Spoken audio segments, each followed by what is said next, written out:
Ah, t'es là toi? Ok, bah tu tombes bien parce qu'on va parler d'achat-revente aujourd'hui. Je me prends un petit verre d'eau, j'envoie le jingle. Reste là, tu vas apprendre des trucs de fou aujourd'hui. À tout de suite.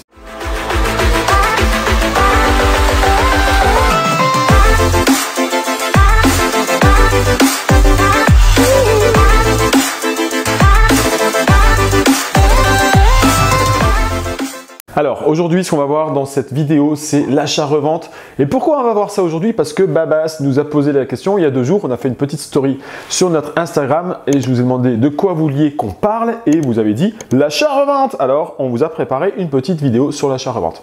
L'achat-revente, il y a 3 stratégies à mon sens principales. Premièrement, la stratégie, comme tu connais déjà, de marchand de biens.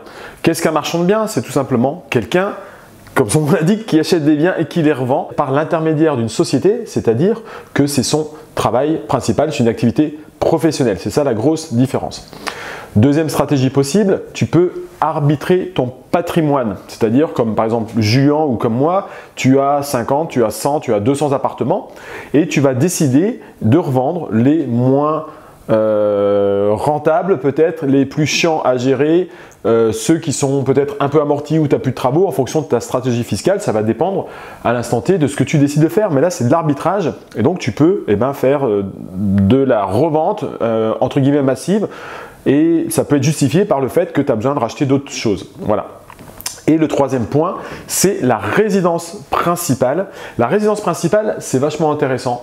Pourquoi? Parce que c'est une niche où tu n'as vraiment pas de taxes sur la revente. Alors, ça va peut-être changer dans les années qui viennent. Ça fait des années qu'ils en parlent. En tout cas, à l'heure actuelle, au moment, en 2019, tu peux acheter une résidence principale. Enfin, on va être en 2020 là.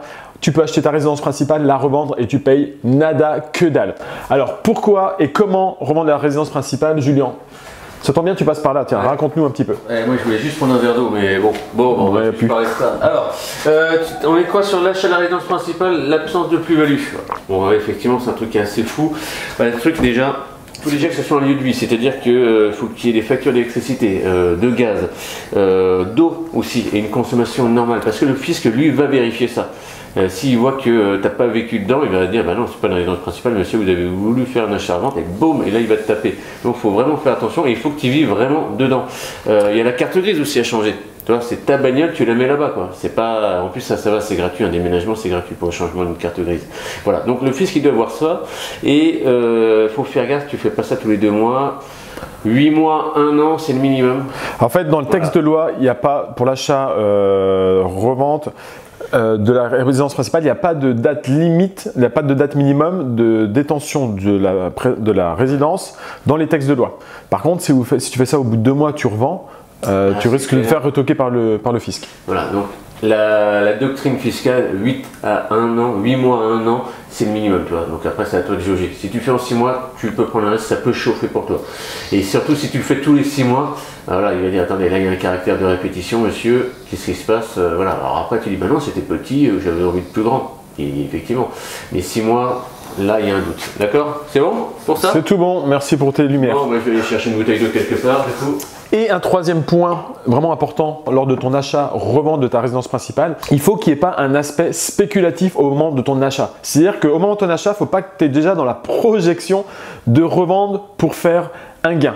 Et ça, c'est vraiment important. Donc, pense-y si tu veux acheter ta maison principale et la revendre. Il ne faut pas qu'au moment de l'achat, logiquement, pour l'administration fiscale, il ne faut pas que tu aies une projection spéculative, il ne faut pas que ce soit un projet spéculatif. C'est très important pour pouvoir bénéficier de cette exonération sans avoir de problème par la suite. Et pourquoi je te parle vraiment de l'exemple de la résidence principale aujourd'hui? C'est parce c'est tout récent, on a un de nos coachés là qui vient de vendre sa résidence principale il y a 3 jours.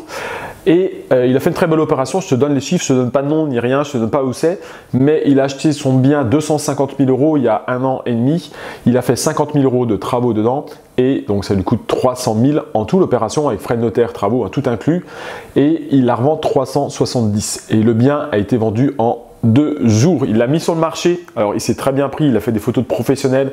Encore une fois, les photos qu'il a fait, elles étaient vraiment canon, on aurait dit un palace, tu vois, vraiment des photos professionnelles. Et c'est parti en 2 jours et il n'y a pas eu de négociation. Ça a été acheté au prix, sans condition suspensive de prêt. Donc il est sûr d'aller jusqu'au bout de la transaction et il va prendre 70 000 € de plus-value en 1 an et demi. Donc vraiment, c'est des techniques qui fonctionnent. Pour conclure là-dessus, sur la technique d'achat-revente, eh ben, la meilleure des 3 stratégies dont je t'ai parlé, donc marchand de biens, arbitrer son patrimoine, à part si ton patrimoine tu l'as depuis plus de 30 ans, là tu n'as plus de taxes à payer. Et puis sinon, tu as l'achat-revente de la résidence principale. Et la résidence principale, bah, tu payes 0 impôt. Donc c'est vraiment la plus puissante. C'est une super niche fiscale. Il y a vraiment moyen de devenir millionnaire grâce à cette stratégie. J'ai déjà rencontré des gens qui l'ont fait en 3-4 opérations et ils sont devenus littéralement millionnaires grâce à ça. Donc c'est possible. Mais pense qu'il faut que ça soit un vrai lieu de vie, qu'il faut que ça ne soit pas pour un aspect spéculatif au moment de ton achat et qu'il faut que tu vives quand même un petit peu dans le bien. Il n'y a pas de date limite dans les textes de loi. Encore une fois, ça va être ton bon vouloir. Si un jour tu as un contrôle au bon vouloir du contrôleur fiscal. Voilà. Mais vraiment, ce que je te dirais et le dernier conseil que je pourrais donner dans cette vidéo pour conclure, eh bien, c'est que si tu veux faire un achat-revente sur ta résidence principale, il faut qu'il y ait des vrais changements de vie en face. C'est-à-dire que si tu fais un achat-revente tous les 1 an, tous les 1 an et demi ou tous les 2 ans, éventuellement c'est possible, mais il faut que tu aies des vrais changements de vie, que ça soit justifié auprès de l'administration fiscale. Qu'est-ce qu'un vrai changement de vie? Par exemple, tu habites dans le sud de la France, tu es muté, tu as un poste, tu habites à Marseille, tu es muté, tu vas vivre à Lille parce que tu as un nouveau boulot, tu peux vendre ta résidence principale à Marseille, il n'y a pas de souci, personne ne va t'embêter.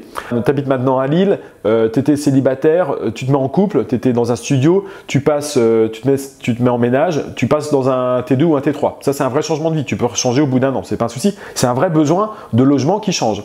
Tu te mets avec donc ta nana, tu as 2-3 enfants, bah, il faut que tu achètes une maison. Donc tu revends ton T2, T3, tu repasses sur une maison. Là, encore une fois, c'est un vrai changement de vie. Après ça, tu te sépares, tu repars dans un studio. C'est encore un vrai changement de vie.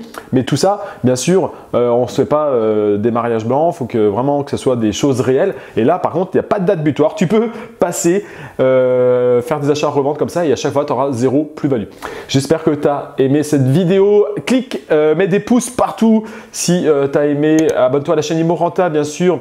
La petite clochette avec les notifications. Laisse-nous des commentaires si toi aussi tu as fait un achat-revente ou alors tu penses le faire. Mets-les en dessous de la vidéo. Partage la vidéo avec les gens parce que vous avez souvent des questions sur l'achat-revente. Donc partage la vidéo avec tes amis. Comme ça, eh bien, ils seront au courant. Abonne-toi et puis on se voit très bientôt dans la prochaine vidéo. Ciao, ciao!